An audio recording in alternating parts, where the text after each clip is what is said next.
I first had some conversations with some people in the semiconductor industry that had a problem of this form where they were trying to sell their product, a device in the semiconductor industry, to sort of a portfolio of customers, and these contracts had different terms on them. They lasted over different time frames, different time scales. They had different economic parameters in them. They were structured in different ways, and there was a portfolio of them. And so it occurred to me that this sort of situation occurs very commonly. Companies have many different kinds of contracts with different kinds of customers, and this general question of how do you optimize that portfolio of contracts. In the case of BP, they had just invested, or were in the process of investing billions of dollars into this Whiting refinery in Indiana, so it can process Canadian heavy crude. And because of that, then the big concern in this group was to figure out how to best sell that, sell the gasoline that comes as output from that. And the debate in this case was a significant number of people were wanting to sell all of the gasoline, or the vast majority of the gasoline, through these long-term contracts, in particular through their branded BP gas stations, on the notion that that's sort of a long-term commitment and fairly stable demand. There was another group inside the firm, though, who thought that they should sell the gasoline through what's called the unbranded channel. And the unbranded channel is to like Costco's and Safeways and those kinds of companies who will just merely place an order for a contract for a year's worth of quantity instead of having this very long-term contract. That's obviously a lot more risky because next year Costco could go to Shell and buy their gasoline, and so because of some risk aversion, they felt that we should really there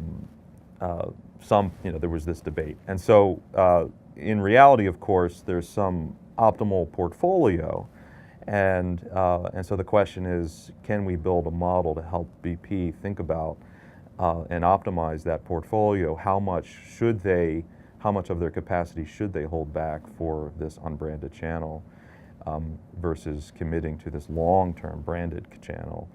And then, of course, there's a spot market that overlays all this. So anything left over after all these contracts are satisfied will get sold in a spot market, or they could also go to the spot market to make up shortages.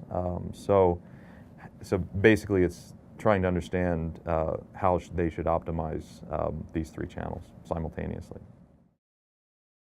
Oftentimes, when I do these projects with companies, what I'll do is, as a first step, try to just assess how much money's on the table. And one way in which we can do that is by looking retrospectively. We can look at the last 5 years, say, and build a model that says, given that I now know what happened, what would I or what could I have done differently, and how much more money could I have made by doing things differently. That gives you sort of an upper bound on the maximum benefit that you can get from having a more sophisticated analytical tool that looks forward.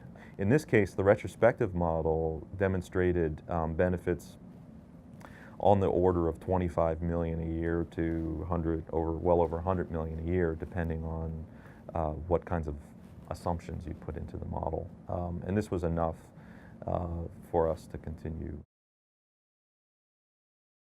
Well, the problem is has a lot of moving parts.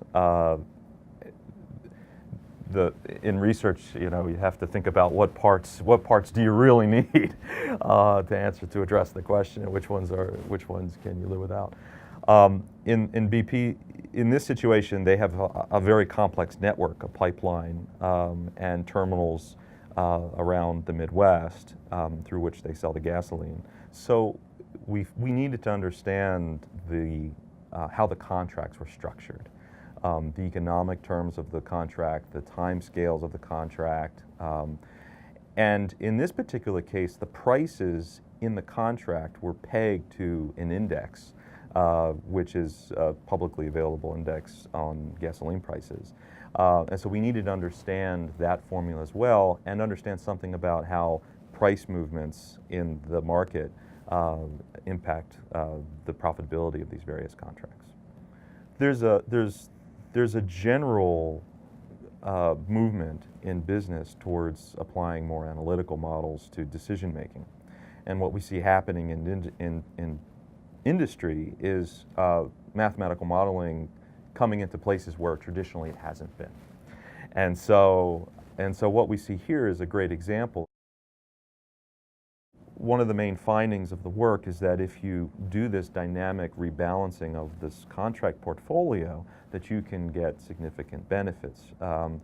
The idea is that by keeping track of the price movements and anticipating where the prices across these different channels are moving, you can then make decisions to do a little bit more of this kind of contract versus this kind of contract.